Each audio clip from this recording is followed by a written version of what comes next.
something behind me, but it's not quite ready to show you yet.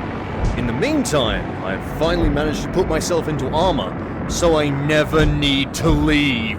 You'll definitely see more of this in upcoming videos and operations, because there's a lot of creative stuff I can do with it. You are no longer safe from me!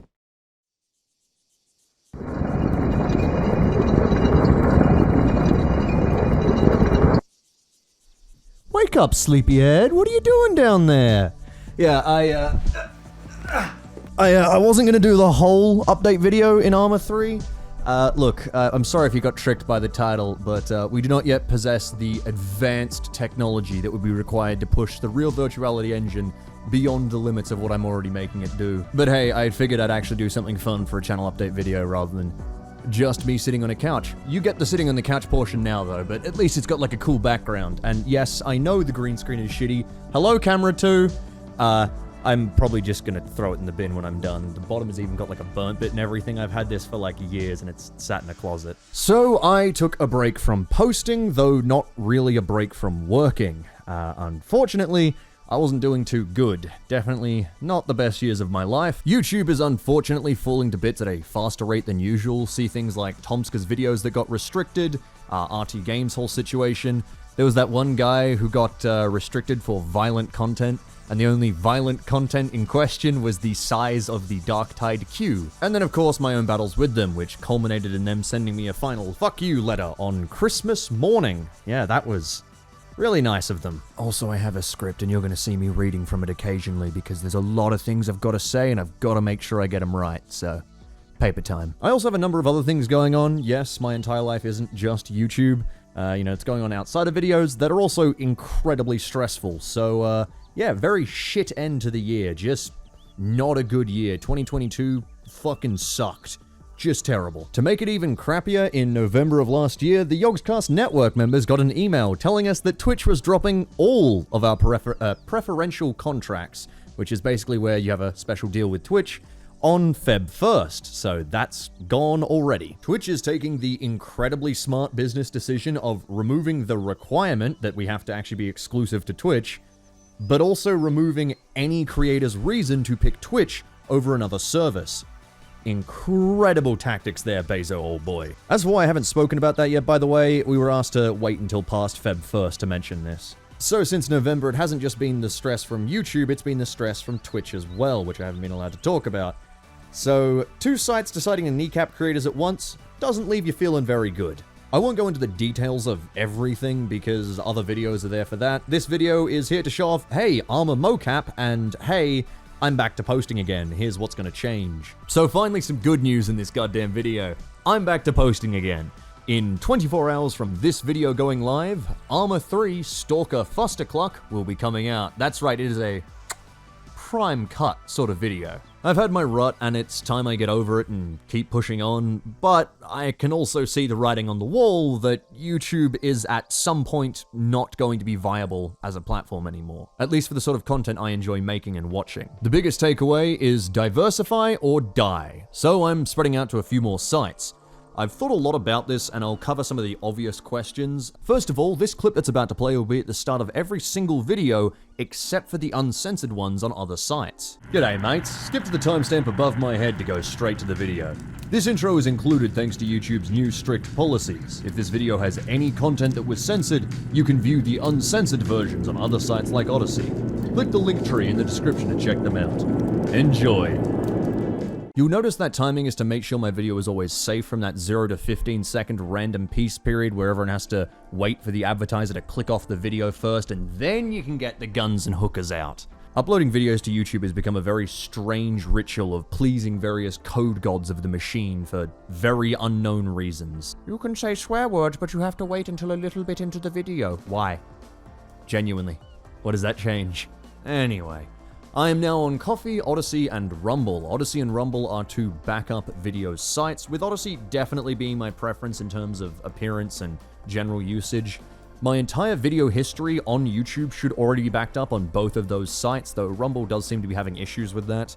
So if YouTube starts removing or restricting old videos, or hell, new ones as well, they should always be able to be watched over on those other sites. In addition, if there's ever a scene that I want to include but I have to censor for YouTube, you'll be able to watch the uncensored versions over on those other sites, for example, containing the famous Australian word that YouTube hates. Ah, you stupid. You'll be able to tell it's an uncensored version of the video if it doesn't have that intro at the start of the video. I'd highly recommend you go follow me on whichever one you prefer, or both. There is a link tree down in the description with everything you need. It's a one-stop shop. If you're a YouTuber too, I would recommend you consider diversifying as well. The more of us that do, the better it is for everyone involved and the internet as a whole. The system to mirror your videos in these sites is actually automatic, so it can be very hands-off if you let it. And unless these sites have good content like ours, don't worry, I make trash too, but unless the good stuff is getting mirrored onto these sites, they're always going to struggle against YouTube, since the only creators they'll have will be fringe ones that were pushed off of YouTube. I'm just very aware that there is a non-zero chance in the next few years that I will be pushed off of YouTube, and I don't want to be unprepared for when that happens. As for Coffee, well, that's mainly to prepare for a very likely future where ad revenue is no longer able to support the channel. If you're unaware, I generally steer away from donation-style content. I don't hate it or anything. I've just made enough from ad revenue to be comfortable, so if someone donates to me, I generally prefer it's something like a Twitch sub, so they get some form of actual physical reward. Well, physical. Access to a Discord channel, they get a pop-up on stream or something, that sort of stuff. I used to have a Patreon in the really early days of the channel, but I closed it down because I didn't feel I could offer a proper reward that was actually worth paying for, and the pressure of the patrons backing me specifically to make videos was not worth the money that I was getting out of it. So I ended up cutting that one off. I feel bad taking money without doing something in exchange, because for the longest time, ad revenue has just made up the vast majority of my income, so people watching my videos was enough. That was it. I believe it still will be enough for quite some time to come, unless YouTube goes completely and utterly bonkers, or something like another adpocalypse happens, etc., etc. Unfortunately, thanks to YouTube's terrible decisions, the entire system and stability of it is falling apart. If they're continuing to change policies and target old videos, then I can't just sit here and say, yep, this will be fine, I'll totally be able to survive on this forever. There will come a day where that just won't be true anymore. I might be speaking for all YouTubers here, but I'm gonna say it, in that job security is probably the biggest cause of YouTuber burnout, stress, breakdown, any sort of horrible mental problem the creator has. Honestly, very often related to job security, because you can kind of put that stuff at the back of your mind until one day YouTube wakes you up in the morning with a, hey, by the way, never forget that you have no job security. So, diversify, because the platform doesn't care about you. Now, as for Twitch ad rates, those are terrible, and there's a reason why I just don't try and use ads over on Twitch. One person dropping a big dono during a stream offsets like 1,000 viewers watching ads throughout that whole stream. And by big dono, I don't mean like $1,000, I'm talking like $50 to $100. That's how terrible Twitch ad rates are. So Coffee is the preparation for maybe at some point in the future having to rely more on the community rather than relying purely on ads, though obviously I'll be making bigger changes in the lead up to having to do that, like doing more sponsorships or something, which is something I try to avoid, but if I have to do it for the money, I have to do it for the money. Sorry, this next part involves numbers, so you're getting some direct script reading. Coffee is a non-YouTube, non-Twitch way to donate money directly to me, kind of like Patreon, but a lot more open in how you can donate and much better with the percentages.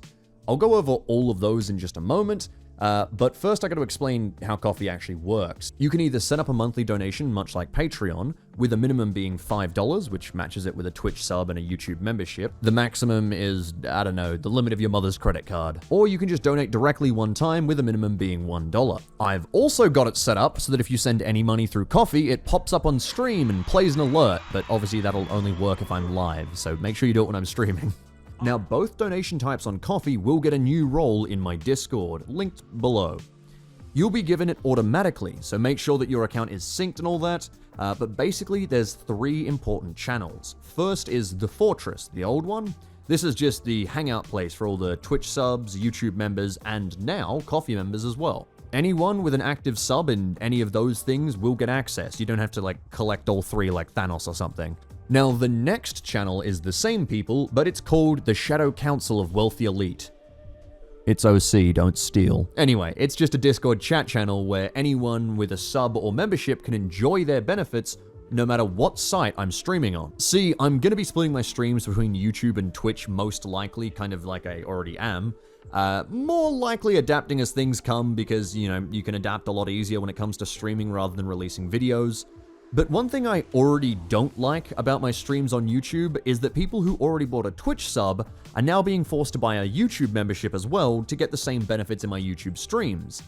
And that's kind of shitty. So the Shadow Council of Wealthy Elite is my solution. This is a Discord channel that will work as my sub chat during streams. If I ever need to, say, pick a character, I'll look in that chat and pick people who put their hands up there before I go and pick subs and then randoms from the actual Twitch chat or YouTube chat. If we're picking people for, I don't know, like a multiplayer game, or if we're naming spaceships or whatever, that's what that sub chat will be used for during streams. This also means that people who support me on Ko-fi get the same benefits that a Twitch sub or YouTube member gets to enjoy as well. Lastly, you've got the Dollar Club. The holy trinity of active subscriptions have access to here, but so does everyone who ever donated directly on Ko-fi.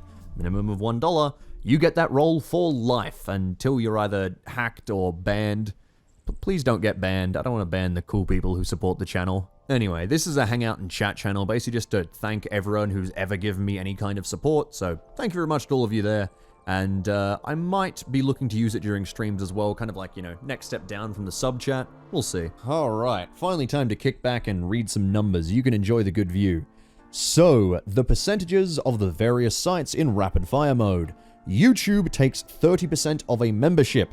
Twitch used to take 30% of a subscription, with Yogscast getting 10% and myself getting 60%, but now they'll take 50% of a subscription, with me getting 50%, and Yogscast is left out in the cold, unfortunately. Ko-fi charges a 0% fee for its direct one-time donations, and a 5% fee for the monthly memberships. To compare, Patreon's fees differ based on plan, with the lowest being 5%, but the most common fee for most creators is 8% plus payment processing fees. Stream Elements, used for donating while I'm live to make an alert pop up, just takes payment processing fees, which depends on your method of donation, with most of them being about 2.8%, but Pay Safe Card being 18%, so if you're Austrian, watch out, I guess. I don't believe Rumble has a membership system, at least not one I could find in its interesting site layout, but Odyssey does. However, I'm unlikely to use the Odyssey membership system unless I can see a direct benefit for it in the future. I don't want to spread myself too thin, and I want to make sure that these members all kind of work the same and all get the same rewards. Now, what about the sites I didn't choose to use? Well, honestly, there's just not that many video hosting sites that work similar to how YouTube is, at least in the advertising side of things, and have an audience of more than, 12 bots and 2 very lost people. In the future, going forwards, if a site starts to fall apart and isn't any good and I don't like it and, it's not useful for me, I'll drop it. And if a new site pops up that's looking promising, I'll probably put my channel onto there as well, especially if I can syndicate it. But I do really hope that Odyssey becomes something of a stable, Twitch-sized competitor to YouTube. Then there are some other options I intentionally didn't go for. Utreon, Floatplane, Nebula. The thing these all have in common is their only method of income generation for creators is donations from fans. In a way, these are basically Patreon-style sites where you pay to see the videos, and that's how the creator makes their money, but fine for some people, not for me. That's not the sort of stuff I want to make, that's not the type of videos I want to make, and I just want people to be able to view my videos without paying for them. I'm aware that Utreon does let people view the videos, but Utreon also has no advertising scheme at all, so no revenue share or based off views or anything, it's purely just donations. Which would mean setting up another donation source, and we have enough of those already, my god. As for the videos themselves, the schedule will probably be a little shaky. I don't think I'm going to stick to it quite as strict as I used to. But, I'm going to keep on making what I enjoy making. I'm going to cover the games I like and hopefully get a bit more creative rather than just using subtitles all the time. It would be a bit nice. I've got a big project, referenced at the start of this video, that I'm working on that hopefully everyone's going to enjoy, and it'll hopefully be a very fun focus point for the channel to make a bunch of videos out of, something nice and unique. And ideally, in the end, something that the community can get involved with. I'm not returning to Back Again just yet, but thankfully the work being done on this project will help Back Again become even better when I do return to it. I'm also likely to start posting some shorts, mainly just for discoverability, as we've seen that the payment on them is truly dreadful. My videos, since they're already pretty heavily edited, can fit the shorts format pretty well, just with a little bit of minor adjustment for verticality. If the shorts perform well, it also means I can stick the dumb shit posts I put on the second channel onto the first channel as well. Normally I can't do that because releasing a dumb video that doesn't perform well actually affects the channel as a whole, so if I release a bad video, the rest of my channel is affected on YouTube. This is another massive point of stress for YouTubers. But if shorts avoid that, then I can actually upload some really fun short videos and not have to, panic that it's going to destroy my channel and livelihood. So we'll see how those go. Some of them will be, sections of a video cut out and made into a short. Others will be entirely unique, just shorts made for the purpose of having a short kind of thing. That's pretty much it. I'm sorry I tricked you with the cool ArmA mocap at the start just to sit you down on the couch and have a little talk with your old man. Yeah, I'm sorry, but I'm leaving your mother. She banged 10 women while I was deployed. Lucky bitch. So let's leave it there. If you are a good boy or girl who watched all the way to the end of the video, first of all, g'day. Secondly, you now get to enjoy the teaser for the ArmA 3 foster clock that's coming out in just 24 hours. So, I hope you enjoy. Goodbye. Contacts! 230! Figure out who these guys are. There are more of them, There's Northgate. more of them? 245! Yeah, clear skies on the roof. They're coming in the north gate. Portal is close, south side. They're at the wall. They're on the bottom floor. They're entering. Move, Alpha, move! Enemy are now entering the construction site compound on the south side bomb floor. Alpha, how are you